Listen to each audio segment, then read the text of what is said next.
bonsoir à tous. Bonjour Patrick. Bonsoir à tous. Bonsoir Estelle, ravi d'être là. Je suis heureuse de vous retrouver tous ce soir pour le webinaire de clôture de cette croisière Cap sur 2025 avec Patrick Gianni. Alors, je vous présente Patrick Gianni.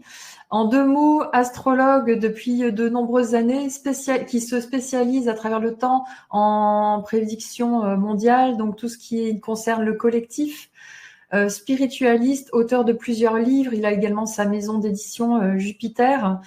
Voilà, et puis alors c'était la petite anecdote qu'on vous a racontée sur le groupe La Capitainerie, c'est-à-dire que j'ai découvert après avoir créé l'événement que en fait il avait écrit un livre, mais il y a de ça déjà en 2021, tu l'as terminé ce livre. C'est ça, je l'ai écrit en novembre 2021. Il est sorti de début 2022. Voilà, et ce livre eh bien, donne justement tout. Bon, tu traverses plusieurs années en fait, hein, jusqu'en 2025, mais le focus justement sur cette année 2025 qui est charnière et qui va jusqu'en 2032. Alors voilà, c'est-à-dire que je tombe là-dessus sur Internet et je dis, mais c'est exactement le titre que j'ai choisi pour l'événement. Et c'est là qu'on s'est rencontrés et que j'ai découvert cet homme riche de bienveillance, de bonté, de connaissance, et que j'ai grand plaisir à t'avoir dans ce programme de Cap sur 2025. Hein, j'allais dire le hasard fait bien les choses, mais nous savons que ce n'est pas le hasard. Voilà. Et moi, lorsque j'ai vu ton site, Soneva, j'ai découvert que nous étions nés le même jour, le 13 mai, tous les deux. Alors je me suis dit, bon, ça c'est pas un hasard. En plus, Gianni, ça commence par un G, ça finit par un I. Galparole est pareil. Donc voilà, nos origines italiennes, plus beaucoup d'autres choses, bien entendu. Mais voilà, c'est pas un hasard, c'est clair. Il fallait qu'on se rencontre. Oui, je pense, pour avoir vu ta vidéo que j'ai partagée cet après-midi sur le début de l'ère du Verseau, lorsque je t'ai vu la première fois en vidéo, j'ai senti qu'on avait des origines qui remontaient plus loin que l'Italie. C'est clair. Alors dans le livre, vous avez aussi des messages canalisés puisque Patrick il canalise les êtres de lumière. Alors c'est très complémentaire de l'astrologie. Donc ça va être un programme passionnant qu'on a ce soir. Voilà, je vous invite à rester jusqu'au bout parce que vraiment, ça va être riche. Hein, vous êtes prévenus. Hein. Nous allons commencer, Patrick, avec peut-être une rétrospective de ce qui nous amène à cette année 2025. Ça va être assez par date ce soir. On aura un fil conducteur avec des timings très clairs. Et n'hésitez pas à prendre des notes, même s'il y a le replay. Oui, je vous invite à être très attentif parce que vraiment, le programme est un peu chargé. Parce que, bon, une année, bien évidemment, ça a plusieurs incidences au point de vue astrologique. Et je terminerai par des choses qui vont vraiment vous intéresser. Donc, allez jusqu'au bout. Je vous donne juste un petit aperçu. On va commencer par, bien sûr, les points forts de l'année, hein, avec les configurations qui sont les plus marquantes pour 2025, parce que c'est une année riche et qui a un petit peu comme 2024, il va y avoir des dents de scie. Donc, il faut savoir que dans ces périodes-là, en même temps, on évolue énormément et puis après, on est remis en question. Donc, il faut qu'on se raccroche un petit peu aux amarres, là, pour pas perdre justement le bastingage. Il faut pas qu'il soit très loin. Et on va donc arriver à cette date que j'ai citée dans le livre. C'est pour ça que j'ai appelé Cap sur 2025. C'est que en novembre 2025, il y a donc un sceau de Salomon ou étoile de David qui se dessine dans le ciel. Or, c'est la même configuration qu'il y a eu en 2013, en juillet 2013, et j'ai eu l'info à l'époque que c'était la naissance de la nouvelle Terre.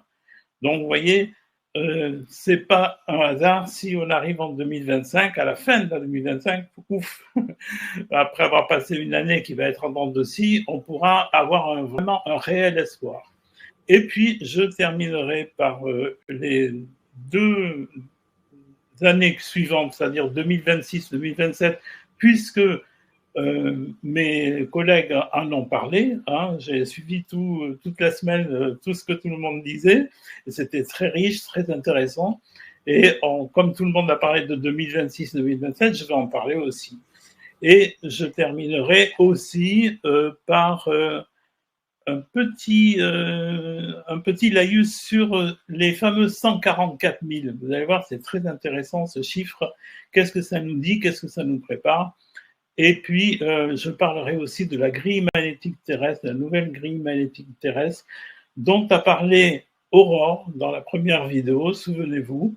Elle parlait d'un dôme de lumière, ou plutôt d'un bouclier de lumière. Donc, on va voir qu'est-ce que c'est, qu'est-ce que j'ai eu comme info aussi sur cette grille magnétique terrestre nouvelle. Voilà. Donc, vous voyez, c'est un bon programme. On va aller jusqu'au bout, hein, et on va démarrer donc tout de suite par les grandes configurations, les points forts de 2025. Alors, tout d'abord, donc, nous avons en janvier une nouvelle lune en Verseau et qui est trigone à Jupiter pendant qu'un carré Jupiter-Saturne se termine. Alors, tout ça pour les gens qui ne font pas trop d'astrologie ou qui sont à peine en connaissance de ce qui se passe dans le ciel, c'est assez complexe l'astrologie.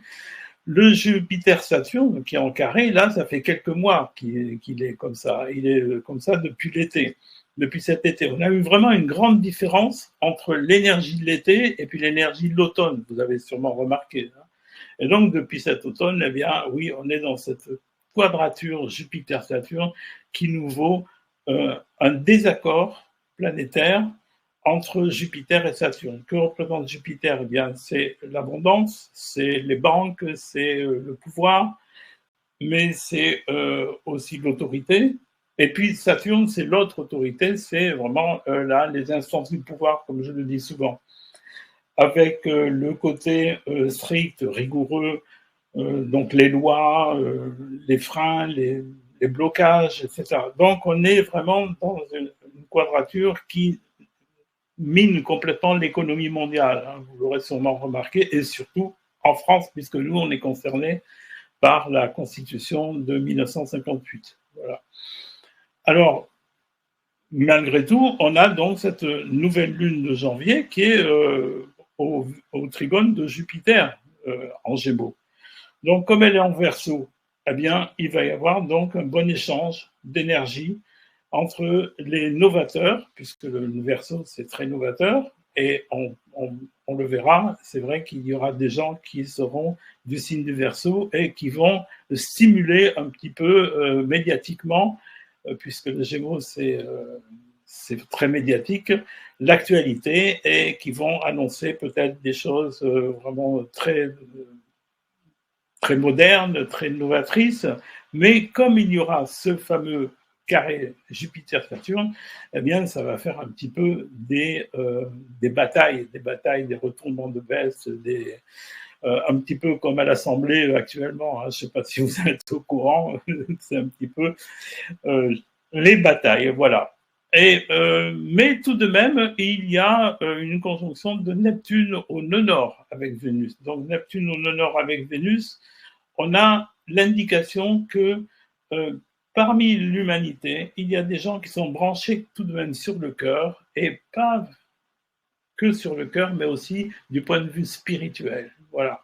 On est dans les derniers degrés de Neptune en Poisson, et comme je le dis dans mon livre Cap sur 2025, c'est en relation avec ce qu'on appelle le retour du Christ. On va voir que c'est logique, puisqu'on est vraiment dans les tout derniers degrés du Poisson, et les Poissons, c'est bien connu pour être en rapport avec l'énergie christique. Voilà donc pour cette première impression de l'année, et vous voyez que ce n'est pas évident.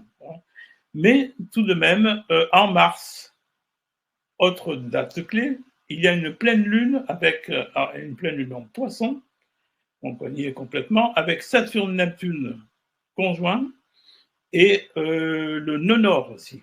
Donc le nœud nord en astrologie karmique, c'est vraiment des événements qui doivent se passer parce que c'est dans l'ordre des choses, quoi. C'est notre destin, comme on dit. C'est notre destinée, c'est notre karma d'humanité. Donc, on n'échappera pas à cette conjonction Saturne-Neptune qui peut être un petit peu déroutante parce que ça exacerbe tout le côté mystique, mais aussi l'extrémisme religieux. Donc, il peut y avoir des débordements à ce niveau-là, surtout dans les pays islamiques.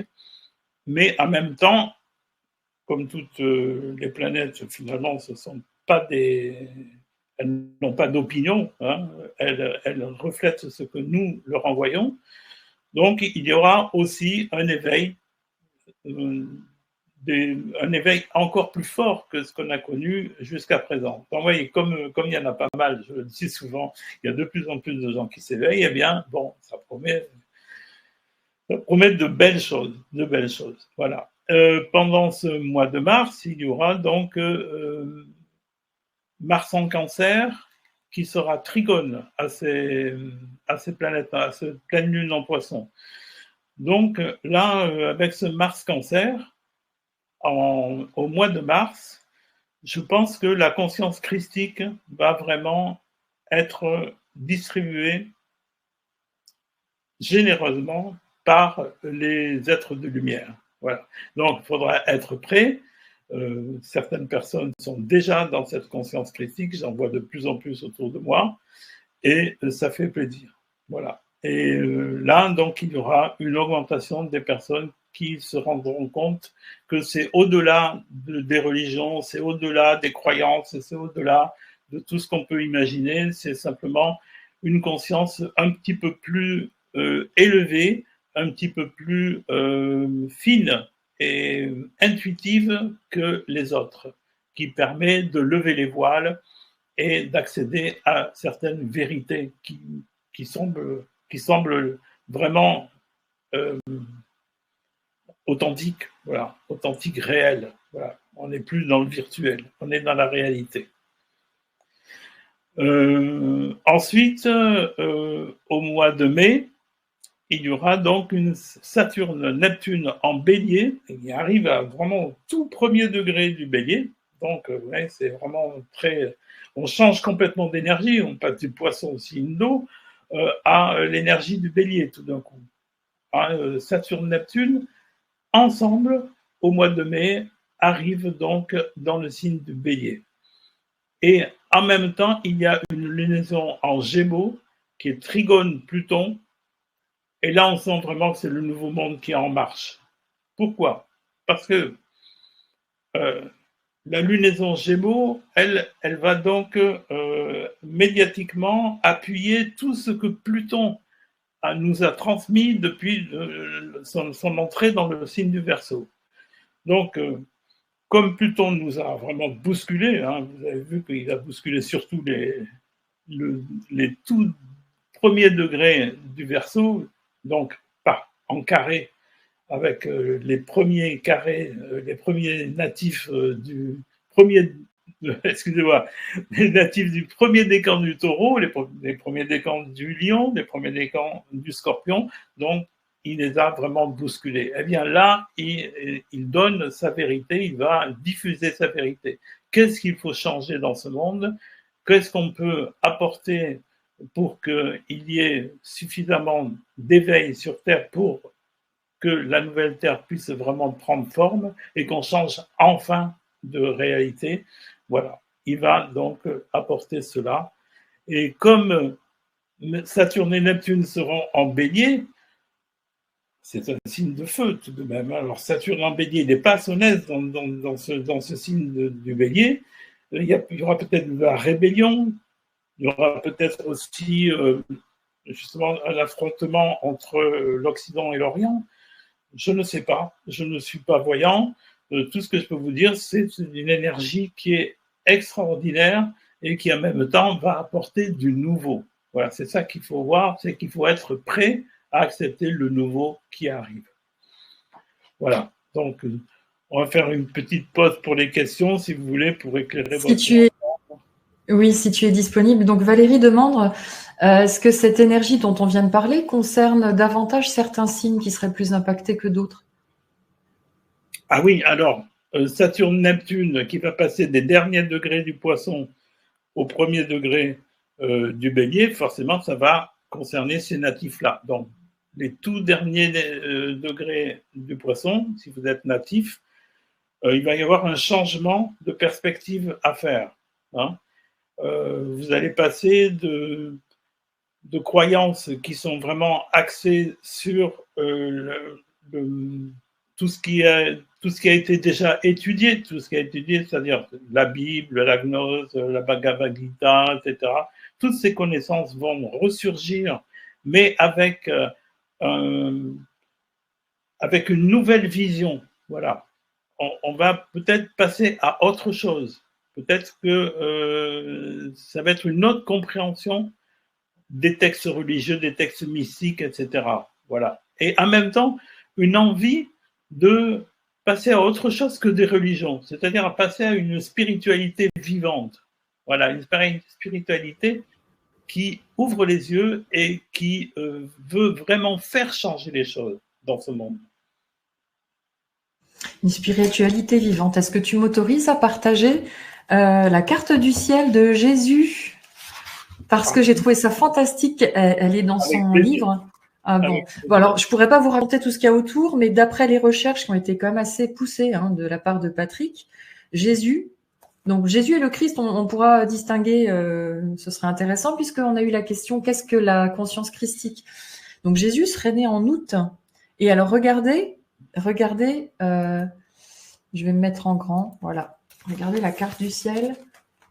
Regardez le thème astral de Jésus.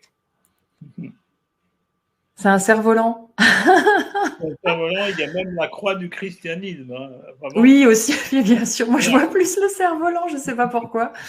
Mais bon, c'est pas commun quand même.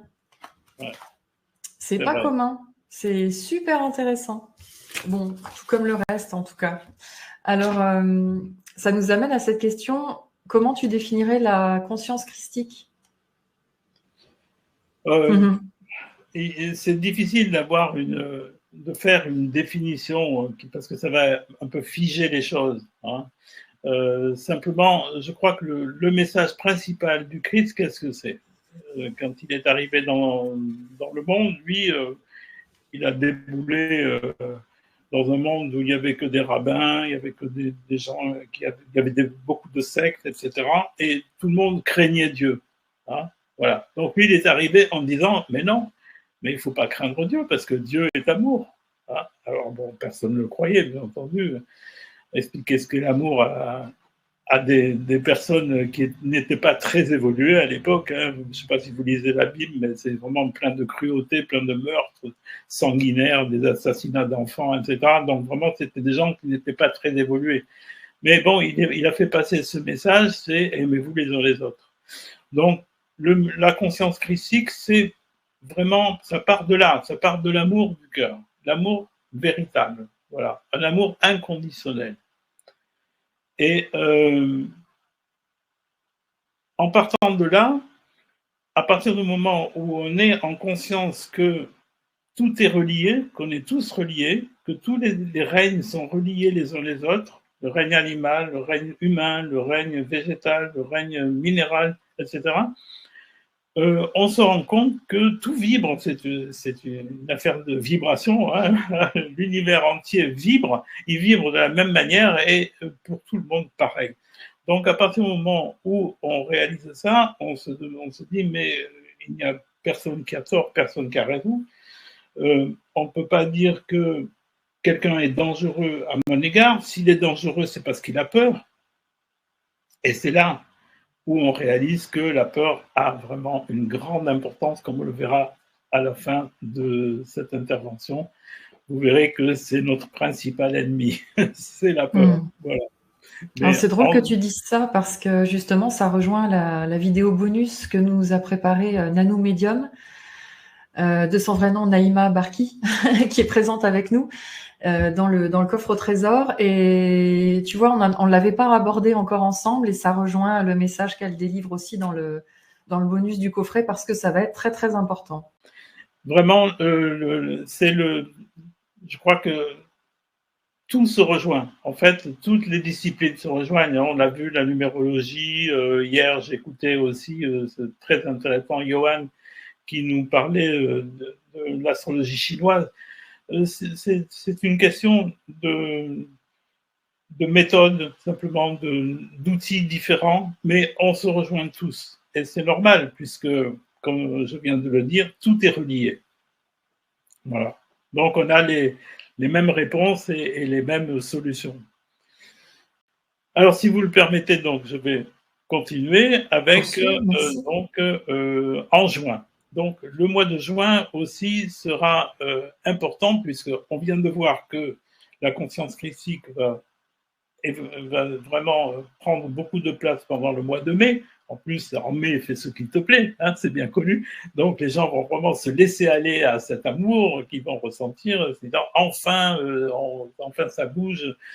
C'est le printemps de l'humanité, là, vraiment formidable et tout. Mais chaque fois qu'il y a une avancée, forcément, il y a des résistances. Et les résistances, eh bien, elles vont être au mois de juin, où il y aura un carré entre la lunaison en cancer, donc soleil et lune en cancer, et c'est la fin des transits d'Uranus pour la nation d'Israël. Ça, c'est important parce que dans le thème de la nation d'Israël, il y a un carré entre soleil et Mars, vous voyez. Et Uranus, actuellement, va et vient depuis 2 ans, il va et vient, un coup en carré, un coup en transit sur ce carré. Et ça se termine donc en fin juin. Donc, comme c'est la fin des transits d'Uranus pour Israël, je suppose, et je ne suis pas certain, comme je le précise maintenant, je ne suis pas certain, je suis certain, oui, que ça va bouger, mais dans quel sens?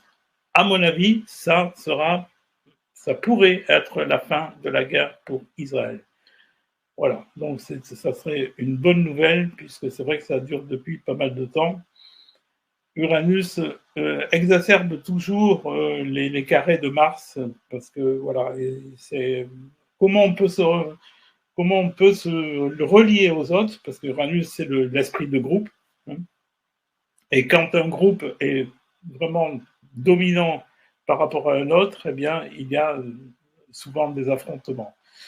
Donc, moi, je pense que fin taureau, là, Uranus aura fait son travail dans le taureau. Il aura remis les choses un petit peu dans l'ordre et il est possible que ce soit la fin de la guerre pour Israël. Juillet, on fonce. Juillet, vraiment, c'est il y a un très beau ciel aussi. Bon, ceux qui ont le livre le verront. Hein, on sent une harmonie vraiment céleste. Donc, ça peut confirmer le fait que la fin de la guerre puisse avoir lieu à cette époque-là. Hein. Et en août, on a qui est Mars, début de Balance, et qui tire le cerf-volant. Il y a un cerf-volant dans le ciel, hein, on a parlé tout à l'heure du cerf-volant de Jésus. Désolée, oui, il y en a qui voient la croix, moi je vois le cerf-volant. Bon. Je crois qu'il aimerait ça. C'est une croix volante, comme on disait sur le chat. Excellent. Donc, Mars début Balance, on le connaît, il est pas très agressif dans ce signe. Au contraire, il essaye toujours d'harmoniser les choses. Hein. Mars Balance, c'est souvent des artistes. Donc, on voit que là, au mois d'août, il y a une bonne configuration pour arranger tout le monde, pour aplanir. On peut s'amuser sans doute au mois d'août. Hein. J'en parle dans mon livre, c'est un mois super. Et puis, je vais tout de suite aller au 15 novembre 2025, parce que là, qu'est-ce qui se passe? Eh bien, il va y avoir un sceau de Salomon, je le disais en introduction, qui va harmoniser le tout. Parce qu'un sceau de Salomon, c'est 2 triangles de planètes qui s'interpénètrent, et donc ça donne ce qu'on appelle l'étoile de David, hein, tout simplement. Mais le sceau de Salomon, il est relié aussi au cube de Métatron, pour ceux qui connaissent. Donc, vraiment, c'est hyper puissant. Je ne sais pas si vous vous souvenez, mais il y en a eu un, et alors il a surpris tout le monde, même moi, parce que je ne l'avais pas vu, mais quelque temps après les premières offensives d'Israël, après les massacres du Hamas, ils ont réussi à faire une trêve. Je ne sais pas si vous vous souvenez. Eh bien, là, il y avait un saut de Salomon. Il a duré qu'une seule journée. Comme par hasard, il a correspondu à cette trêve très brève, mais la seule qu'il y a eu depuis la guerre qu'a entamé Israël contre les Palestiniens. Donc, on peut espérer là que le 15 novembre 2025, non seulement il y ait un arrêt de toutes les guerres, c'est ce que j'espère, et je crois que beaucoup de gens l'espèrent. Maintenant, on n'est rien de sûr, on n'est rien sûr de rien, pardon. C'est vrai que en astrologie, on fait des prévisions et pas des prédictions. Chaque fois que j'ai essayé de faire des prédictions, je me suis tapé la tête contre les murs. Voilà, on prévoit, on prévoit. Donc on voit avant. On ne dit pas avant. Prédire, c'est à dire avant. Voilà. Donc on prévoit. Est-ce que tu veux que je partage la carte du ciel maintenant? Avec plaisir.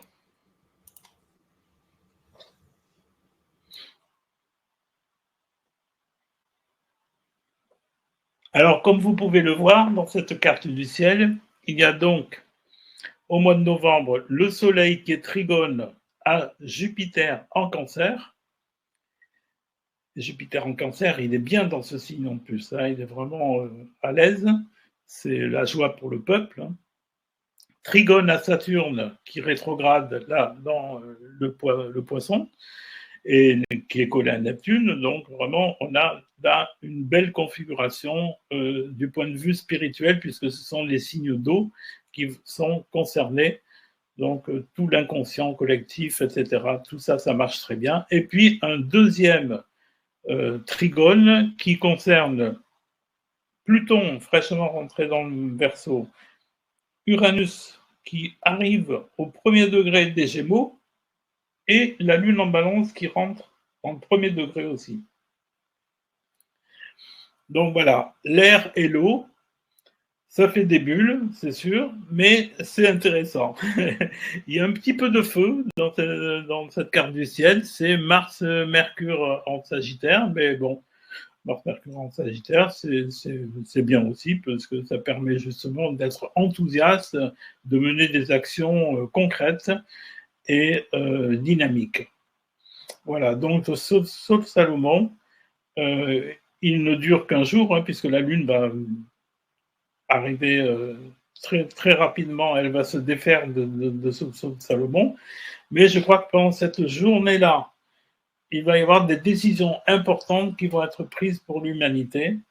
Et si on peut contribuer par nos prières, par nos belles intentions, par nos chants, nos louanges, nos danses, etc., à faire bouger ce Salomon, eh bien, il va y avoir une résonance particulière sur la planète.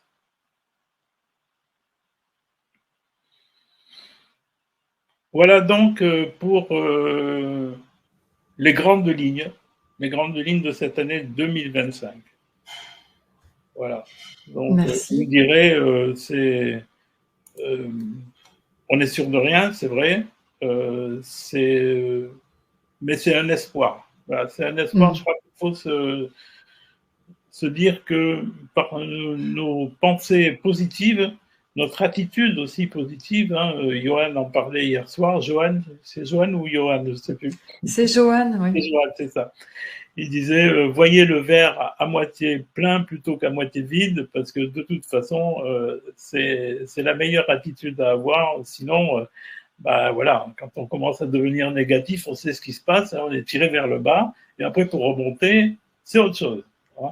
Ça met plus longtemps. Là, c'est vrai, c'est tout à fait vrai. La date exacte du saut de Salomon qui se forme dans la carte du ciel, le 15 novembre. 15 novembre 2025. Voilà. Ce serait intéressant d'avoir l'analyse numérologique de cette journée pour compléter. Tout à fait, tout à fait. Vous pouvez travailler dessus, c'est très intéressant. Hein. Voilà, donc comme je le disais, c'est un saut de Salomon qui figurait en juillet 2013.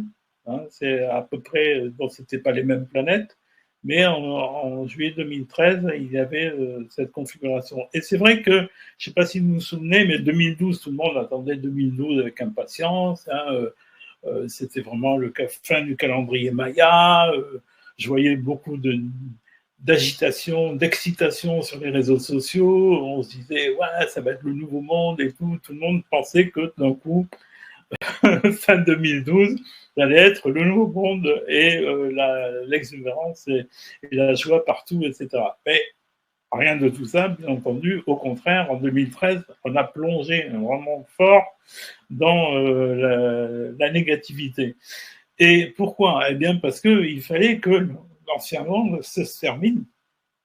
Je ne sais pas si vous vous souvenez, il y avait différents paliers comme ça dans la pyramide je ne me souviens plus comment ça s'appelait, cette pyramide, qui déterminait justement tout le palier d'évolution de l'humanité.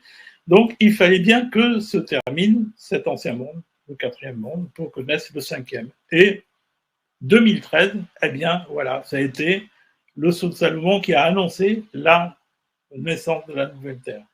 Ensuite, 2014, 2015, 2016, 2017, progressivement, on a commencé à sentir que les choses bougeaient, mais en même temps, on sentait que plus les choses avançaient, plus l'éveil des consciences progressait, et plus le monde tombait dans la matérialité, dans la matière du 3D, de la troisième dimension. Et c'est ça qui a un petit peu plombé l'atmosphère jusqu'à ce qu'on arrive aux années Covid. Hein, et les années Covid ont été terribles. On en reparlera tout à l'heure. Bref, voilà donc le sceau de Salomon qui va se reproduire.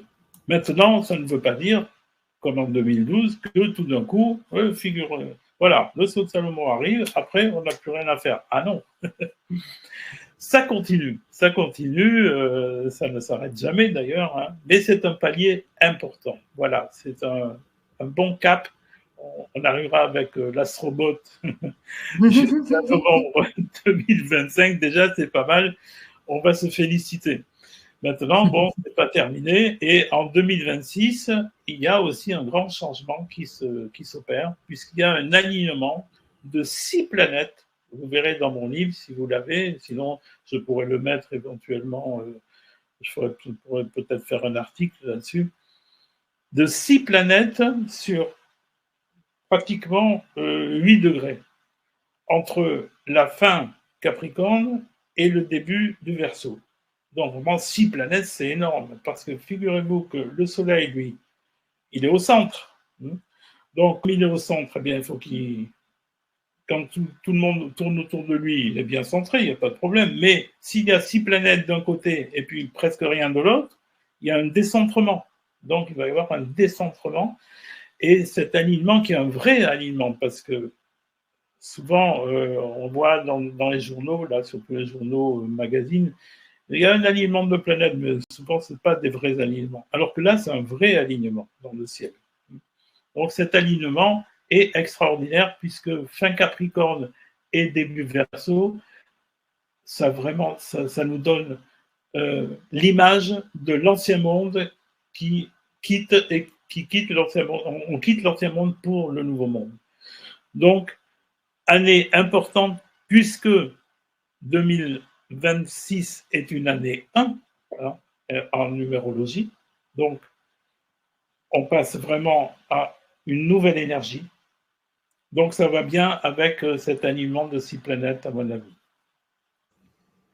Mais moi, je vous donne rendez-vous fin 2025 pour une nouvelle croisière pour pouvoir se préparer à 2026. Hein, Patrick? Exactement, exactement. Alors, ça sera peut-être un Starship hein, à cette époque-là. C'est clair. Si Internet est encore là, en plus. Voilà. Et puis ensuite, donc, on arrive à 2027. Et 2027 est une année aussi très intéressante, puisqu'on a en avril une nouvelle lune en bélier avec Saturne, Trigone, Mars, Jupiter en Lion. Donc là, vraiment une année dynamique puisqu'on est vraiment dans le signe des béliers et avec le Lion. Donc on est vraiment dans une année en fonce. Ça c'est clair, 2027. Hein. harmonie, dynamisme, enthousiasme, créativité, puisque c'est le lion. Mars et Jupiter en lion, c'est très très créatif. Hein. Donc peut-être qu'il aille, justement, les artistes vont pouvoir nous donner beaucoup de joie et beaucoup de satisfaction. C'est une année 2 hein, en numérologie, mais avec le chiffre 11. Donc le chiffre 11 est connu comme être un maître nombre. Donc, ce maître nombre de 11 va aussi dynamiser beaucoup les choses. Hein. Ça, on dit que c'est un chiffre très spirituel, là on passera à une autre conscience. Spirituel, voilà, à un haut niveau. Donc vraiment, on est dans, ouais, le programme est bon, hein, je crois. Hein.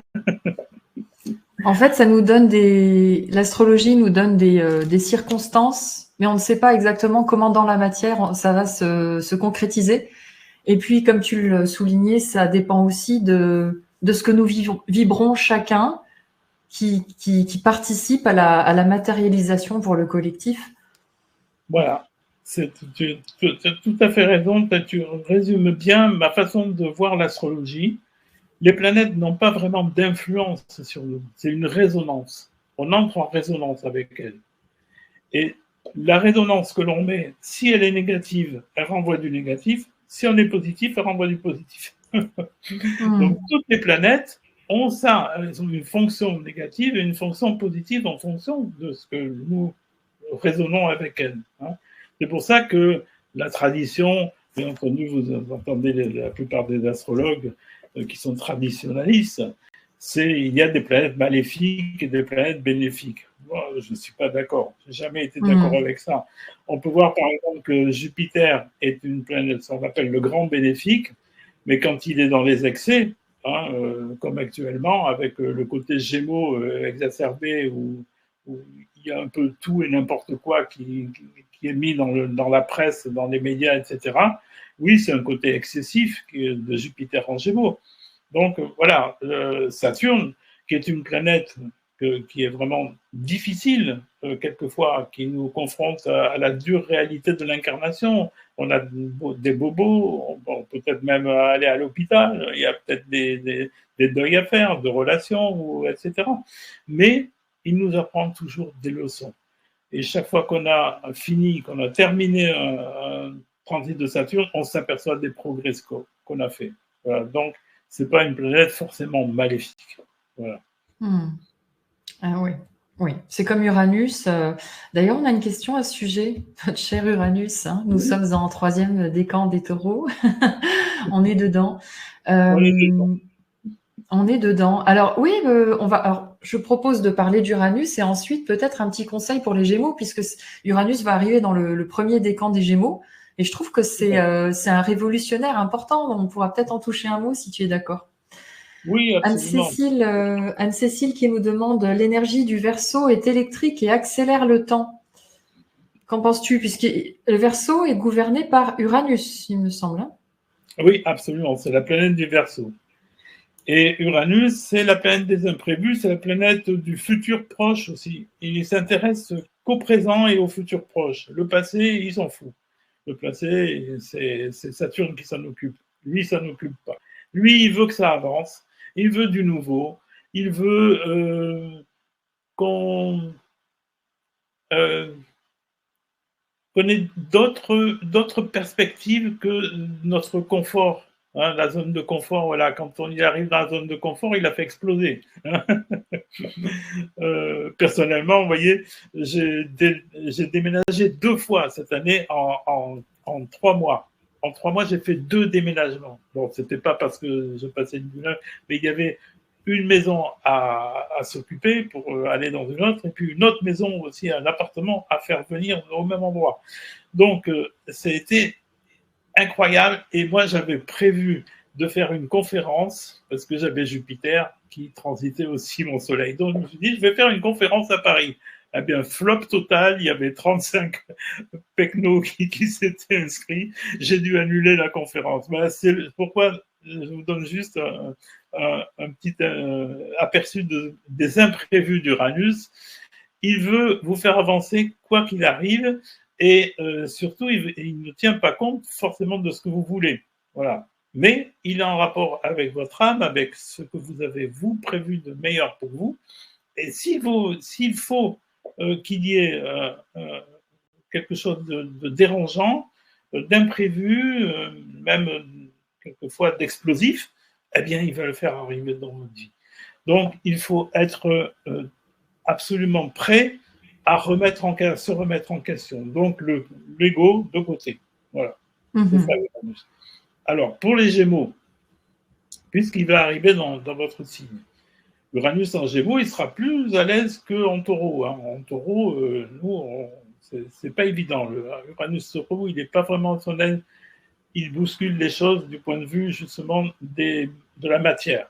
Mais dans le Gémeaux, c'est le côté mental.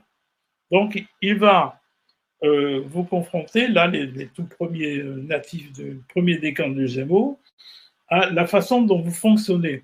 C'est-à-dire, si vous êtes que dans le mental, eh bien, il va vous faire rencontrer des gens, parce que Uranus, c'est l'entourage, hein, un nouvel entourage, des personnes qui vont vous déstabiliser parce qu'ils vont apporter quelque chose de neuf et vous ne serez pas forcément d'accord. Mais comme le Gémeaux est adaptable, forcément, il va donc se mettre à écouter et à retenir les leçons d'Uranus en Gémeaux. Les médias, si vous travaillez dans les médias, chers Gémeaux, vont être obligés de se remettre en question parce qu'on n'est plus dans les années Covid. Hein. Là, il faudra vraiment dire la vérité. Et quelquefois, la vérité n'est pas bonne à dire. Donc voilà, il faudra s'adapter. Est-ce que tu te rappelles quand est-ce qu'Uranus passe en Gémeaux? Je crois que c'est vers l'été. Au mois de juin. Voilà, mois de juin 2025. Mai-juin. Le Uranus qui va arriver en Gémeaux, il sera en bon aspect avec Saturne, hein, et Neptune et Pluton. Ça fait un triangle là qui est très intéressant, qui va pratiquement être exact toute l'année 2025 et même 2026. Donc ce grand triangle, ce triangle qui réunit toutes ces planètes lentes, sont favorables à pratiquement tous les signes, c'est-à-dire bon, déjà les signes, les début du Gémeaux, début du Balance, début du Verseau. Hein. Donc là, les Verseaux qui ont été chahutés par Pluton, là, les premiers décans du Verseau, ils vont être contents parce qu'ils auront 2 années pendant lesquelles Uranus fera trigone à leur soleil, Saturne en sextile, donc là, on respire, quoi. Voilà. Les remises en question ont été faites et on peut enfin profiter de voyager, par exemple, rencontrer des gens avec qui on fait des choses, on construit des choses nouvelles, etc. Ça concerne aussi donc les lions, ça concerne les sagittaires aussi. Oui, donc vraiment, un peu tous les signes vont profiter finalement de cette configuration, qui ne concerne pas que Uranus, vous voyez, c'est vraiment une synergie entre les planètes qui vont changer de signe pratiquement en même temps. Quoi. Donc, c'est pourquoi on peut dire, oui, que ça va être la nouvelle Terre, le nouveau monde. Pourquoi doit-elle advenir, cette nouvelle Terre, elle demande, Sarah. C'est-à-dire Sarah demande pourquoi la nouvelle Terre doit advenir. Alors là, je ne sais pas, Sarah, si vous êtes contente du monde dans lequel vous vivez. Oui. Si vous êtes absolument contente, tant mieux. Hein, mais bon, personnellement, je pense qu'on peut vivre dans un autre monde que celui-là. Celui-là, il est épuisant, il est vraiment lourd vibratoirement, quoi. Voilà. Et c'est pourquoi je pense qu'il y a beaucoup de gens qui sont mécontents de leur vie, pas seulement pour le pouvoir d'achat, parce que l'affaire de l'argent, encore une fois, c'est une question d'organisation, c'est une énergie à maîtriser. Et peut-être que si on nous donnait un peu plus de moyens de la maîtriser, tout le monde pourrait être pas riche, c'est pas le but, mais être à l'aise simplement. Hein, voilà. Donc alors, oui, elle reformule un peu sa question. Elle demande surtout ce qu'elle est. C'est vrai que autour de moi, j'ai eu des questions. La nouvelle Terre, certaines personnes croyaient carrément qu'on allait changer de planète physiquement. Ah Donc oui, c'est bien d'expliquer ce qu'est cette nouvelle Terre. très bien. Eh ben, voilà, là c'est une bonne question. Oui, voilà, parce que euh, on s'est posé les questions. Hein. Il y a quelques années, moi je me posais la question, je me disais mais si ça continue comme ça va être l'enfer sur Terre. On court à la destruction et c'est vrai qu'on la frôle actuellement. Hein.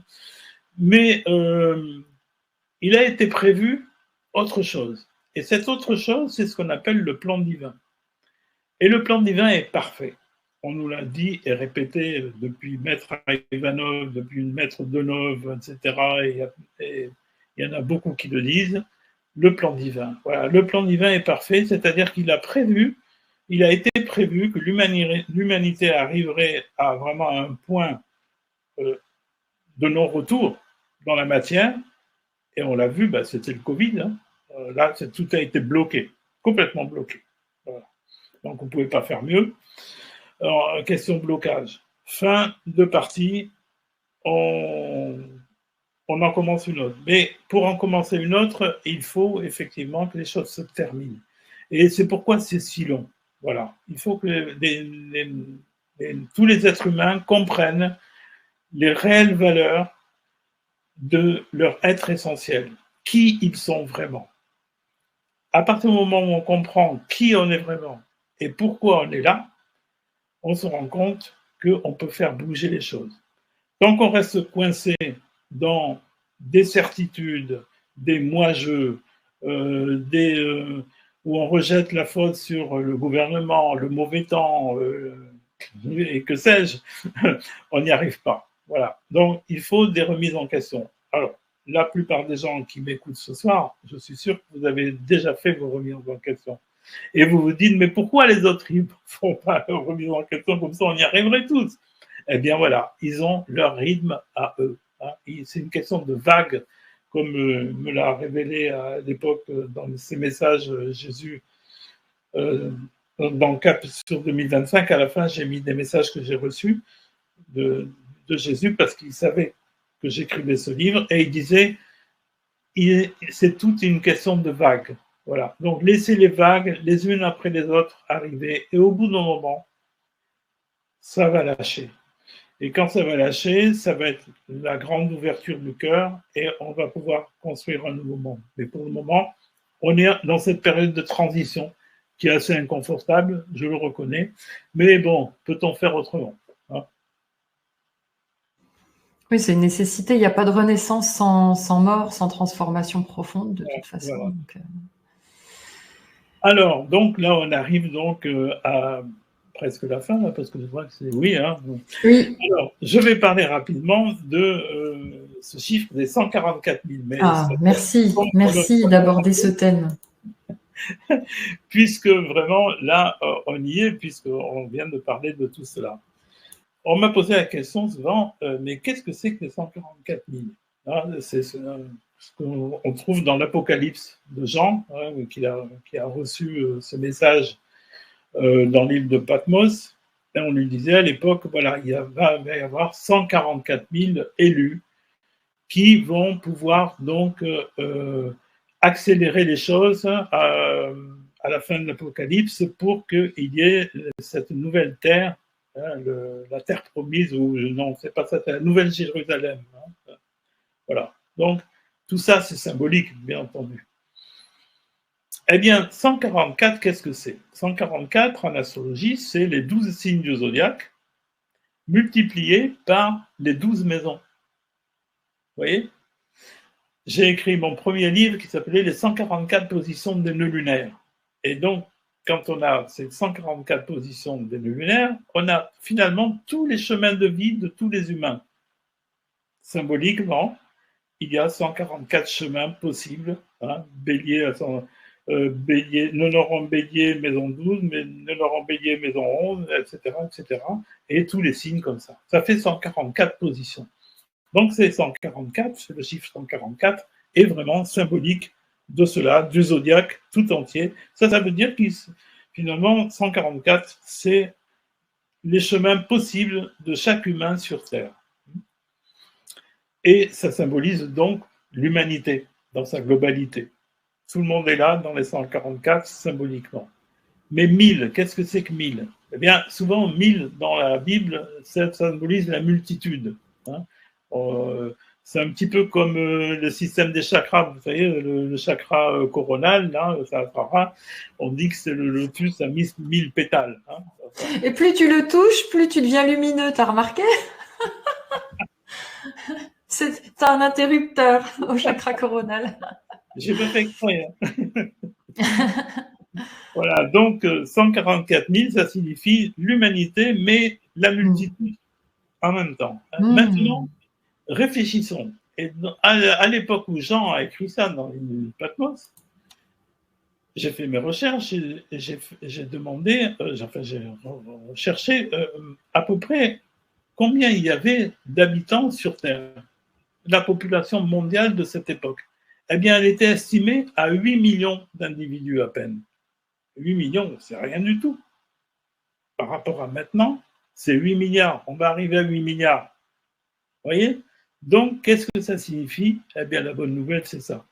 C'est que ce n'est pas 144 000 éveillés, mais c'est 144 millions d'éveillés qui vont changer le monde.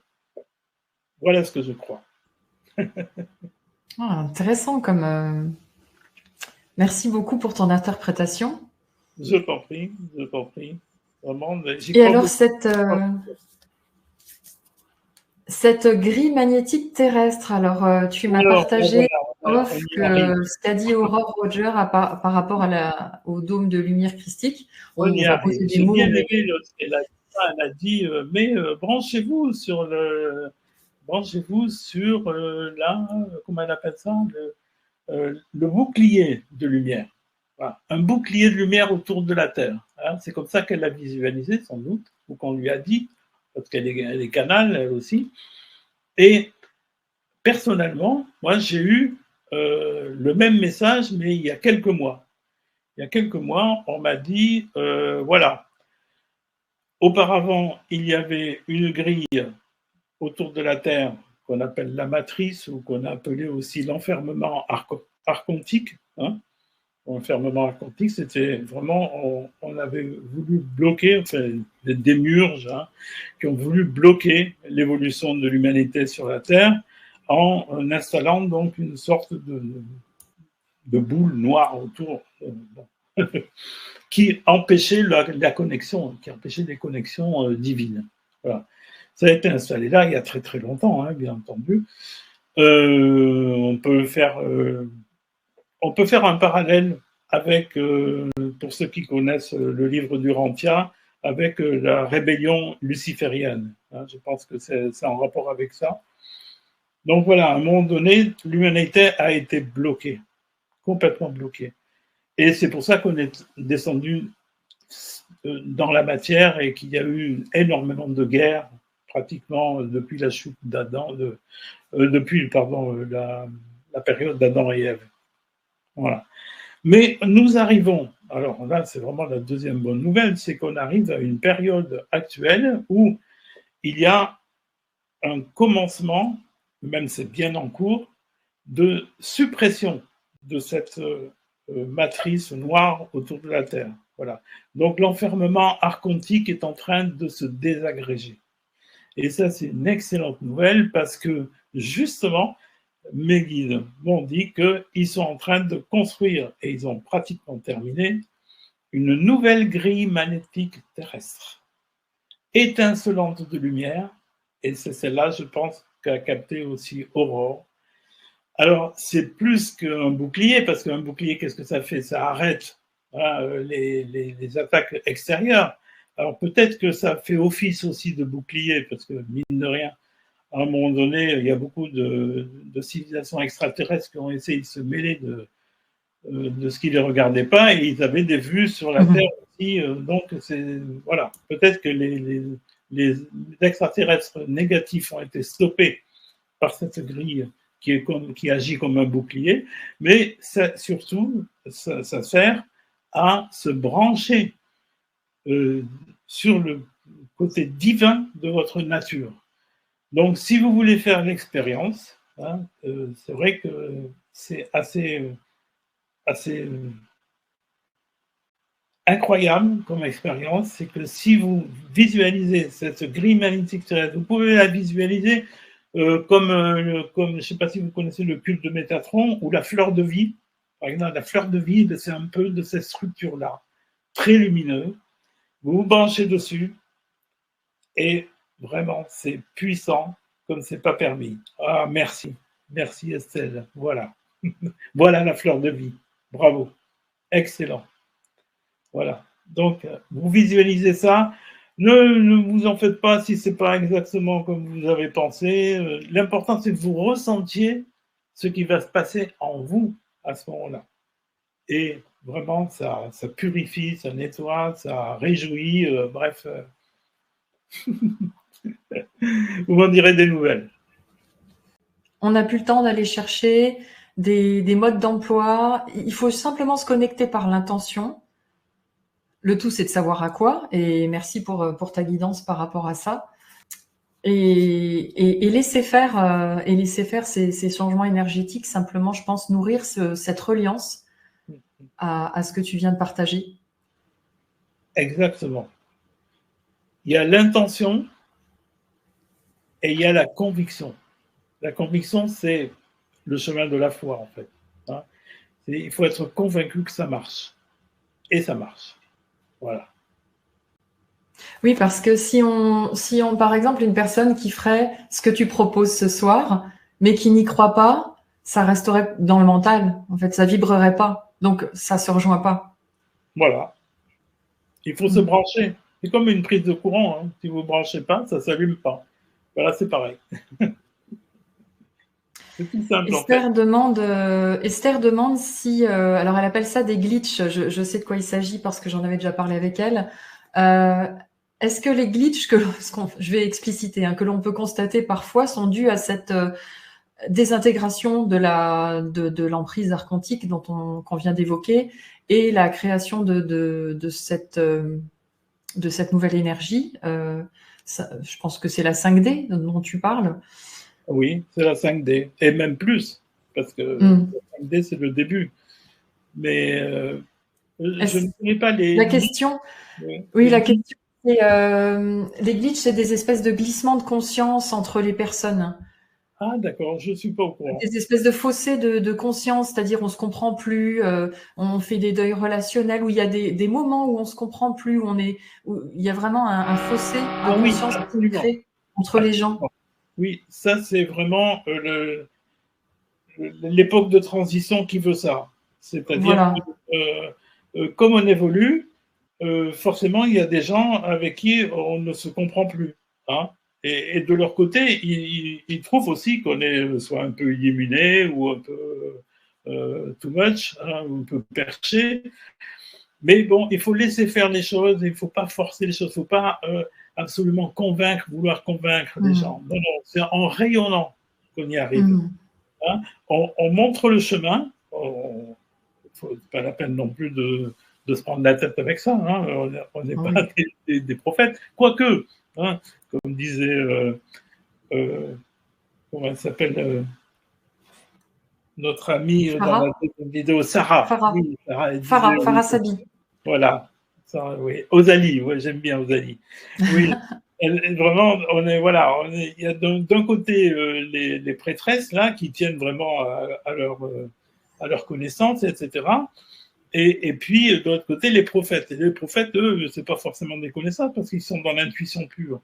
Donc il faut rallier les deux et ne pas chercher à convaincre. Oui, mais moi j'ai raison parce que si, parce que ça. Non, non, non, non. On laisse faire. Et en laissant faire, eh bien, les prêtresses, c'est ça, voilà, les prêtresses, excusez-moi.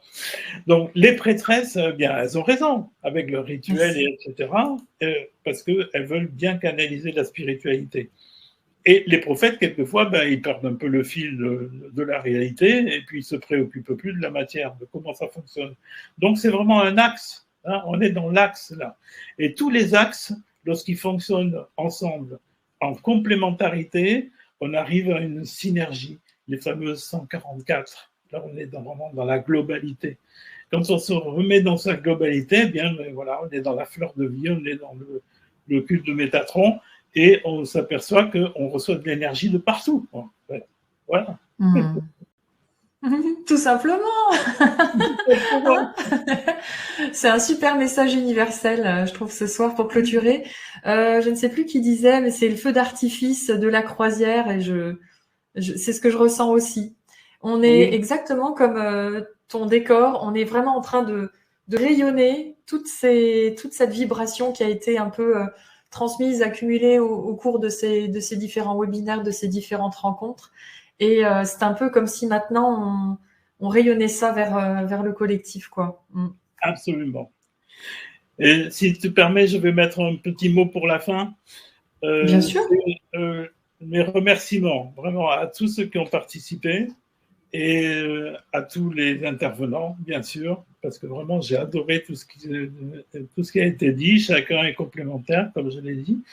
Et remercier aussi vraiment notre hôtesse, là, vraiment Estelle, parce qu'elle a fait un travail magnifique. J'ai suivi tout ça en amont comme ça. Je sais elle a énormément travaillé. Elle mérite de toute notre reconnaissance. Et la meilleure reconnaissance que vous pouvez lui faire, c'est d'acheter des coffres pépites. Parce que les coffres pépites, vous n'allez pas regretter. Il va y en avoir vraiment des géniales. Hein. Et vous allez en profiter. Des pépites, j'adore. Merci. Ben, tu es un peu le parrain, comme je disais, de cette croisière, parce que ça s'est rejoint, mais ça s'est rejoint avec le titre de ton livre, que je vous recommande aussi, parce que tu nous parles même jusqu'aux années 2032.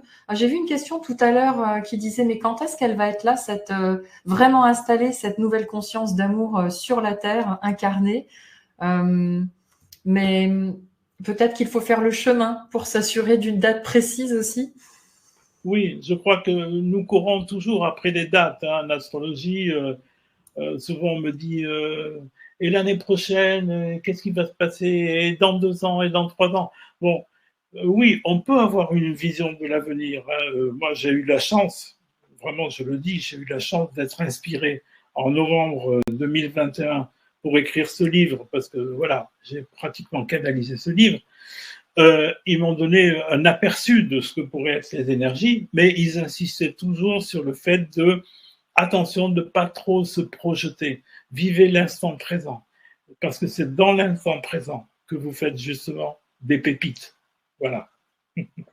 Dont 40 pages en primeur de ton prochain livre, Patrick. Oui. Oui, qui sort seulement l'année prochaine, hein, donc vous pourrez déjà lire 40 pages. J'ai dépassé la fameuse 100e page là récemment, donc il sera prêt, je pense, fin janvier, début février, quelque chose comme ça. Voilà. Et vraiment, alors là, je vous dis pas, hein, c'est un petit peu la suite de Cap sur 2025, mais pas astrologie. Hein, c'est pas que de l'astrologie. Il y a pas très peu d'astrologie, mais c'est vraiment c'est simple, c'est floraison pour la nouvelle terre, et en sous-titre, c'est un abécédaire pour l'ère du Verseau. Voilà, j'ai fait un abécédaire. A comme amour, jusqu'à Z comme zodiaque, en passant par G comme Gaïa. Voilà, on a. Et vraiment, je suis en train de recevoir beaucoup. Bon, c'est une exclue. Donc ça, c'est une exclue que nous a transmis Patrick pour le coffre au trésor, et d'autres bonus téléchargeables qui sont offerts par nos différents intervenants qui ont animé toute cette semaine de croisière sur l'Astroboat. Je trouve ça super d'avoir repris ce terme. Merci à tous. J'ai vraiment envie de remercier bien sûr tous les intervenants qui ont accepté de partir dans cette traversée, dans cette aventure que je souhaite vous proposer d'année en année, parce que je trouve que ça fait du bien. On a tous voyagé en même temps, c'est-à-dire que j'ai appris autant que vous. On a aussi mis en commun certaines connaissances qui sont complémentaires. Et puis, je trouve que c'est intéressant de pouvoir vous offrir différentes essences, différentes vibrations parce que chacun d'entre vous a une vibration différente, et on a nos préférences, on a nos longueurs d'onde, et voilà, donc avec différents invités, eh bien, il y en a pour toutes les vibrations possibles dans l'univers. Voilà. Merci à vous tous d'avoir pris part à cette aventure. Et puis, eh bien, alors oui, important, la capitainerie, le groupe privé sur Facebook pour les personnes qui ont un compte Facebook. Eh bien, comme le coffre au trésor va être disponible pendant 1 an, donc la capitainerie va rester ouverte pour que nous puissions, eh bien, continuer à partager, continuer à vivre cette année ensemble. Eh bien, c'est parfait. Ça se termine super bien, cette croisière. On en fera d'autres. Merci Patrick, c'était très intéressant. J'ai vu beaucoup de super commentaires passer. Merci à vous. Alors n'hésitez pas à nous envoyer vos témoignages, que ce soit sur la capitainerie ou bien par courriel. Et puis je vous mets bien sûr le site internet de Patrick. Tout simplement gianni.fr, on ne peut pas se tromper. Voilà. Parce que tu transmets des cours en ligne sur l'astrologie. Tu peux nous dire un mot de ça? Les cours d'astrologie, c'est Jupiter, Jupiter.org. Et là, il y a des cours, bien sûr, par correspondance, mais aussi des packs de vidéos d'initiation, un masterclass qui est super, parce que, dans lequel je livre vraiment toute la connaissance que j'ai de mes 45 années d'astrologie. Voilà, donc c'est du concentré. Vous allez voir. Et puis, tes livres également qui sont disponibles sur le site. Et les livres, bien entendu. Et Patrick est aussi très... Les éditions Jupiter, tout simplement. Voilà. Les éditions Jupiter. Et sur les réseaux sociaux, tu es très actif aussi. Que ce soit les nouvelles lunes, les pleines lunes, les changements, les transits planétaires. Absolument. On est bien informés.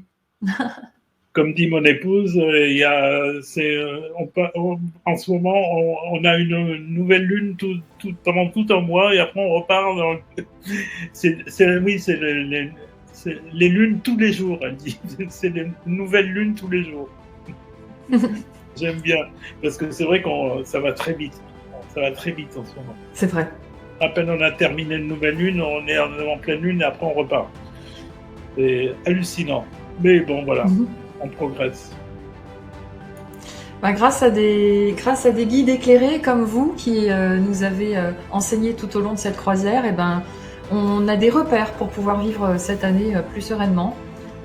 Voilà. Donc je suis pleine de gratitude et puis très heureuse d'avoir vécu cette aventure avec vous tous. Alors Sonia dit « Je suis Patrick depuis plus de 20 ans et c'est un très grand monsieur qui maîtrise son sujet. » Merci beaucoup. À très bientôt. On garde le contact. Bonne continuation à tous. Et branchez-vous. Ouais.